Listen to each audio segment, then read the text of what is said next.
گھڑی کی ٹک ٹک کی آواز چھوٹے سے لاؤنج میں گونج رہی تھی۔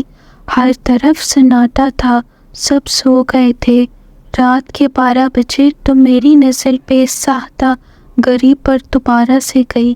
اس تشویش پریشانی کے عالم میں میں صحن میں ادھر سے ادھر چکر کاٹنے لگی۔ گائے بگائے میری نظر داخلی دروازے کی جانب بھی اٹھ رہی تھی۔ میری بے چینی بڑھتی جا رہی تھی۔ 4 گھنٹوں میں سے اس طرح مسلسل انتظار کر رہی تھی کہ اب ابو گھر آئیں گے۔ میں پرسکون ہو کر ان کی خیریت دریافت کر کے ان کو کھانا دوں گی۔ باہر آسمان پر کالے بادل چھائے ہوئے تھے، بجلی زوردار آواز کے ساتھ گرج چمک رہی تھی۔ ہر گزرے لمحے کے ساتھ میرے اضطراب فکر میں اضافہ ہوتا چلا جا رہا تھا۔ ابو روز رات کو 8 بجے تک آ جاتے تھے، لیکن آج نہ جانے کیوں 12 بج گئے تھے۔ ان کا کہیں نام و نشان نہیں تھا۔ ایسے پہلے کبھی بھی نہیں ہوا تھا کہ ابو اتنی دیر تک گھر سے باہر رہی ہو۔ ان کی صحت کی وجہ سے میری فکر میں ڈبل اضافہ ہو چکا تھا۔ میں ان کے اس طرح بیمار کمزور ہونے کے باوجود اتنی محنت والے کام کرنے کے حق میں بالکل نہیں تھی۔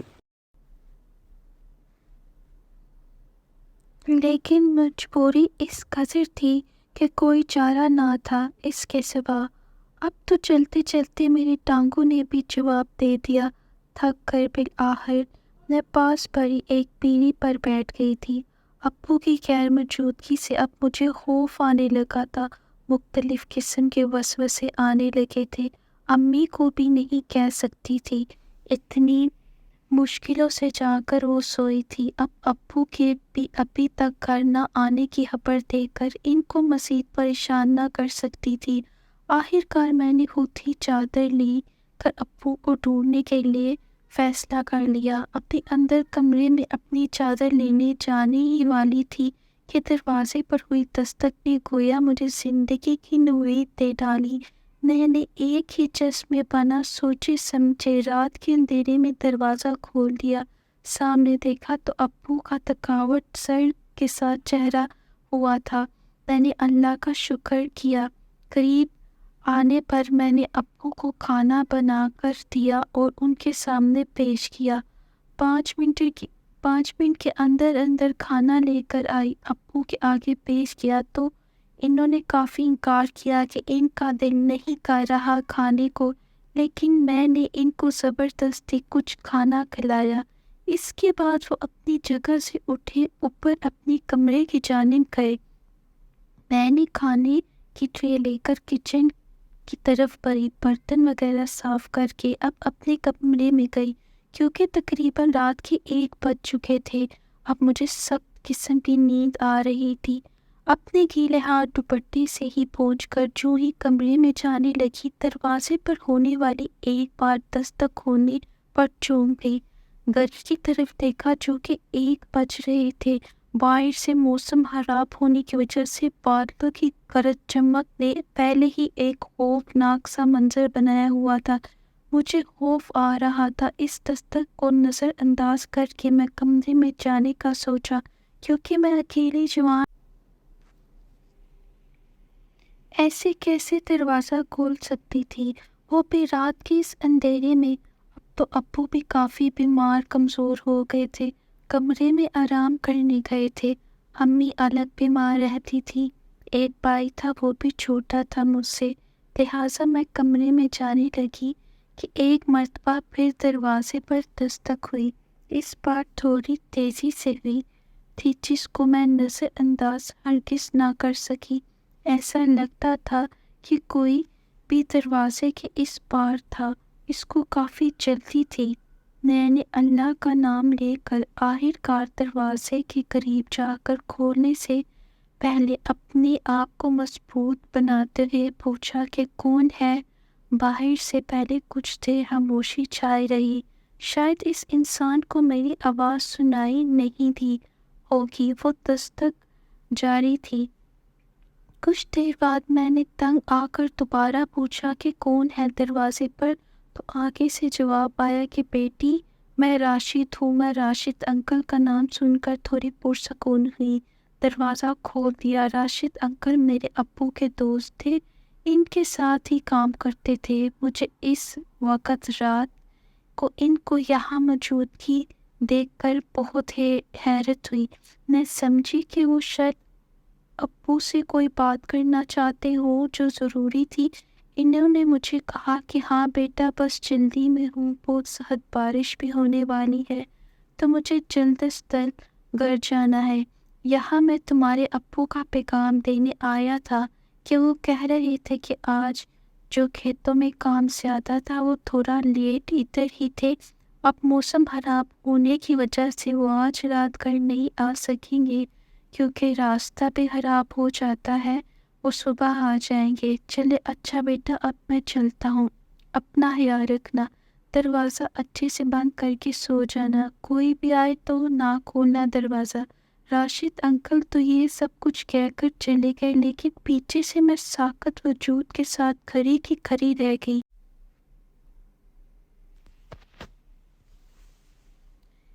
میں ان کو آواز دے کر یہ کہنا چاہتی تھی کہ ابو تو گھر آ چکے ہیں، ابھی کھانا کھا کر اپنے کمرے میں سونے گئے ہیں۔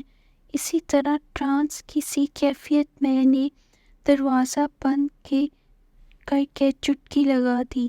میں اس بات پر یقین نہ کرتی، لیکن راشد انکل وہ واحد انسان تھے جن کے ساتھ ابو سارا دن مل کر ہی کھیتوں میں کام کرتے تھے، ہل چلاتے تھے، ہر طرح کی وہاں مزدوری کرتے تھے۔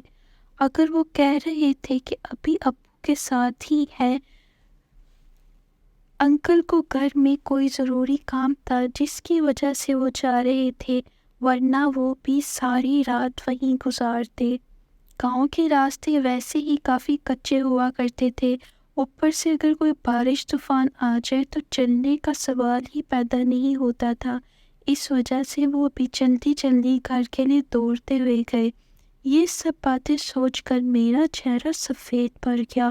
میں خوف زدہ ہو کر اوپر کی جانب دیکھنے لگی کہ اگر ابو وہاں کھیتوں میں موجود ہیں تو رات گزرنے والی تھی، تو یہ اب شخص کون تھا جو بہو ابو کی شکل کا تھا، جس کو میں نے ابو ہی سمجھ کر گلے لگایا، ان کو کھانا بھی دیا۔ میرا جسم خوف سے کانپنے لگا تھا، ماتھے پر پسینے کے قطرے آ گئے تھے، ٹانگیں لرزنے لگی تھی۔ کیا یہ کوئی اندیکھی پرسرار مخلوق تھی جو اپنی طاقتوں کے استعمال سے ابو کے روپ میں ہمارے گھر آ گئی تھی؟ اگر اس نے ہمیں کوئی نقصان پہنچا دیا، مجھے کچھ سمجھ نہ آیا کہ میں کیا کروں، کسی مدد مانگوں۔ اپنے کمرے میں سونے بھی نہیں جا سکتی تھی کیونکہ خوف تھا کہ وہ پرسرار سایہ وہاں بھی نہ آ جائے۔ میں ادھر کی ادھر ہی رہ گئی۔ آخرکار جب کچھ سمجھ نہ آیا تو آہستہ سے قدم اس کمرے کی جانب بڑھائے کہ مجھے دیکھنا چاہیے کہ آخر وہ کون تھا جو ابو کے بھیس میں تھا۔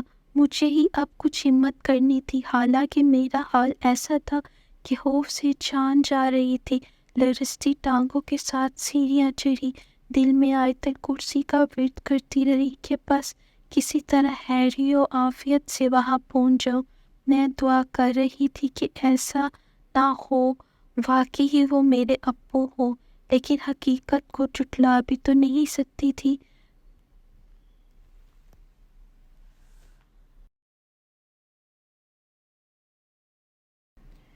جو کہ ابھی ابھی مجھ پر واضح طور پر ثابت ہوئی تھی کہ ابو گھر میں موجود تھے ہی نہیں۔